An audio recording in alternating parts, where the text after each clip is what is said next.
ছাত্ৰ ছাত্ৰীসকল আজি তোমালোকৰ লগত আলোচনা কৰিম সংখ্যা ৰেখাত অখণ্ড সংখ্যাৰ যোগ। প্ৰথমতে আমি এটা সংখ্যা ৰেখাত উদাহৰণ লওঁ। ধৰা হ'ল -5 সংখ্যাটো 3 লগত সংখ্যা ৰেখাত যোগ কৰি দেখাম। তাৰ কাৰণে আমি কৰিব লাগিব কি, প্ৰথম কাম হ'ল আমাৰ এডাল সংখ্যা ৰেখা অঁকা। তোমালোকে সংখ্যা ৰেখাটোত আঁকোতে স্কেলৰ সহায়ত কোনকে আঁকিবা। এতিয়া আমি এইডাল আঁকিছোঁ সংখ্যা ৰেখা।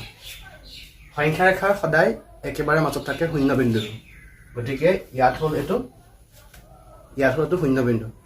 সংখ্যা ৰেখাৰ শূন্যৰ সদায় সোঁফালে ধনাত্মক সংখ্যা, শূন্যৰ পৰা সোঁফালে হ'ল ধনাত্মক সংখ্যা, আৰু সেই একেদৰে শূন্যৰ পৰা বাওঁফালে এই সংখ্যাখিনি হ'ল ঋণাত্মক সংখ্যা। আমাৰ প্ৰথম কাম হ'ল শূন্যৰ সমান আঁতৰে আঁতৰে আমি বিন্দুবোৰ চিনাক্ত কৰি ল'ম। এইটো 1, ইয়াৰ পৰা ইয়ালৈ যিমান দূৰ সেই একেদৰে প্ৰত্যেকটো ঘৰতে সমান সমান দূৰ হ'ব লাগিব। শূন্যৰ পৰা 1লৈ যিমান দূৰ, 1ৰ পৰা 2লৈও সমান দূৰ, 2ৰ পৰা 3লৈও সমান দূৰ, 3ৰ পৰা 4লৈও সমান দূৰ। সেইদৰে এইফালে আমি সংখ্যা লিখিলোঁ। একেদৰে শূন্যৰ বাওঁফালে আমি লিখিম মাইনাছ থকা সংখ্যাবোৰ, অৰ্থাৎ -1, -2, -3, -4।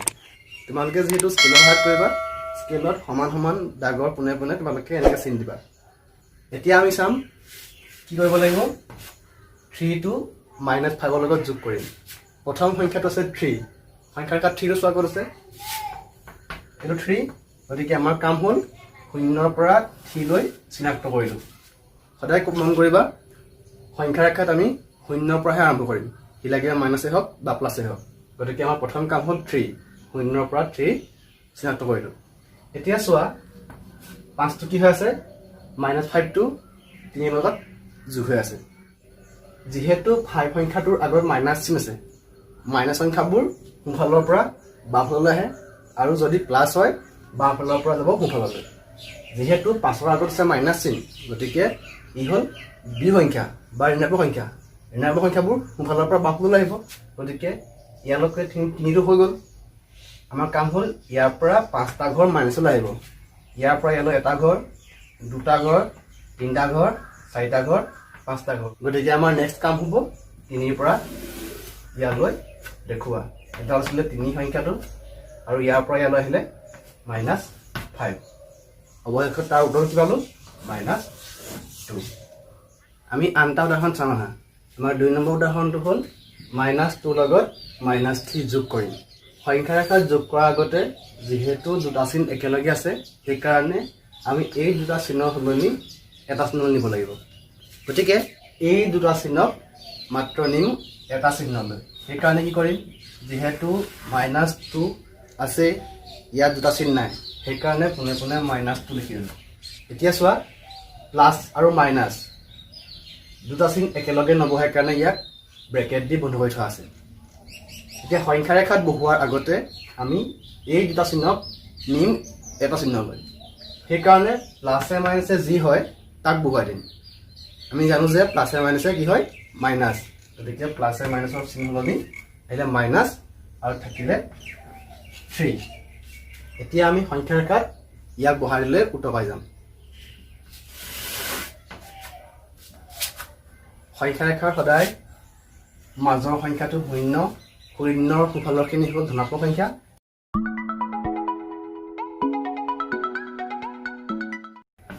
-5 এইটো ৰাখি থাকিব। এতিয়া আমি বৰ্ডত চাম, দেখিলোঁ যে প্ৰথম সংখ্যাটো আছে -2। গতিকে সংখ্যা ৰেখাত -2 ক'ত আছে, ইয়াত চোৱা, এইটো হ'ল -2। সদায় শূন্যৰ পৰা আৰম্ভ কৰিম। শূন্যৰ পৰা -2ৰ স্থান হ'ল এইটো। আমাৰ কাম হ'ল -2 হৈ গ'ল। এতিয়া লাগে -3। তোমালোকে জানা যে শূন্যৰ পৰা সোঁফাললৈ গৈ থাকিলে প্লাছ হয়, শূন্যৰ পৰা সোঁফালে গ'লে প্লাছ, আৰু বাওঁফাললৈ আহিলে হয় মাইনাছ।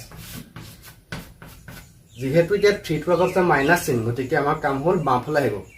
য'ত শেষ হৈছিলে তাৰ পৰা 3টা ঘৰ বাওঁফালে, ইয়াৰ পৰা ইয়ালৈ 1টা ঘৰ, 2টা ঘৰ, 3টা ঘৰ। গতিকে 3টা ঘৰ লৈ আনিলোঁ। দেখিলোঁ যে -5ত শেষ হৈছে। আমি ইয়াৰ পৰা এইটোৱে বুজিম যে -2 আৰু -3 যোগফল কি হ'ব, -5। এতেকে ক'ব পাৰোঁ যে -2 + -3 যোগ কৰিলে কি হ'লগৈ মাইনাছ 5 এইটোৱে হ'ল তাৰ উত্তৰটো আমি শেষত আন এটা উদাহৰণ চাওঁ আহা ইয়াত দিয়া আছে -3 লগত এবাৰ 5 যোগ কৰিম তাৰ লগত আকৌ -4 যোগ কৰিম এতিয়া আমি ইয়াক সংখ্যা ৰেখাত বহুৱাম তাৰ আগতে আমি চাম যে কৰবাত দুটা চিন আছে নেকি যেহেতু ইয়াত স্পষ্টকৈ আছে এই চিন দুটা আমি তাক কৰিম চিন এটা লৈ গতিকে কৰি চাওঁ আহা 3 আগত আছে মাইনাছ চিন কেৱল চিন এটা তাক সলনি কৰাৰ প্ৰয়োজন নাই সেই একেদৰে 5ৰ আগত আছে প্লাছ চিন চিন এটাই আছে তাকো সলনি কৰিব নালাগে কিন্তু 4 আগত মাইনাছো আছে প্লাছো আছে গতিকে আমি এই দুটা চিহ্ন সলনি আমি নিম এটা লৈ প্লাছে মাইনাছে হয় মাইনাছ গতিকে আমাৰ কাম হ'ল ইয়াত মাইনাছ বহাব লাগিব আৰু শেষৰ অংকটো আছে 4 এতিয়া আমি পোৱা এই অংককেইটা সংখ্যা ৰেখাত বহাই দিলে তাৰ উত্তৰ হৈ যাব সংখ্যা ৰেখাত প্ৰথমতে বহাব লাগিব -3 সদায় শূন্য পৰা বহাম কৈছোৱে শূন্যৰ পৰা -3 আছে ইয়াত এইটো হ'ল -3 ইয়াৰ কাম হৈ গ'ল এতিয়া আছে কি +5 প্লাছবোৰ চোৱা সোঁফালে আছে গতিকে ইয়াৰ পৰা যেহেতু প্লাছত 5 আছে ইয়াৰ পৰা 5টা ঘৰ সোঁফালে 1 2 3 4 5টা এইটো হ'ল 5 এইটো হৈ গ'ল থাকিলে কি -4 আকৌ চোৱা মাইনাছ সংখ্যাবোৰ সোঁফালৰ পৰা বাওঁফাললৈ গতিকে য'ত শেষ হ'ল পুনৰ 4টা ঘৰ বাওঁফালে আনিম ইয়াৰ পৰা ইয়ালৈ 1টা ঘৰ 2টা ঘৰ 3টা ঘৰ 4টা ঘৰ আমি দেখিলোঁ যে 2ত পৰিলে এইটো হ'ল -4 এইখিনিতে আমাৰ সংখ্যা ৰেখাৰ কাম হ'ল গতিকে আমি ক'ব পাৰোঁ যে এতেকে -3 + 5 + -4 এই আটাইকেইটাৰ যোগফল কি হ'ব ক'ত শেষ হ'ল -2 হ'ল উত্তৰটো হ'বগৈ -2 এইদৰে আমি সংখ্যা ৰেখাত যিকোনো সংখ্যা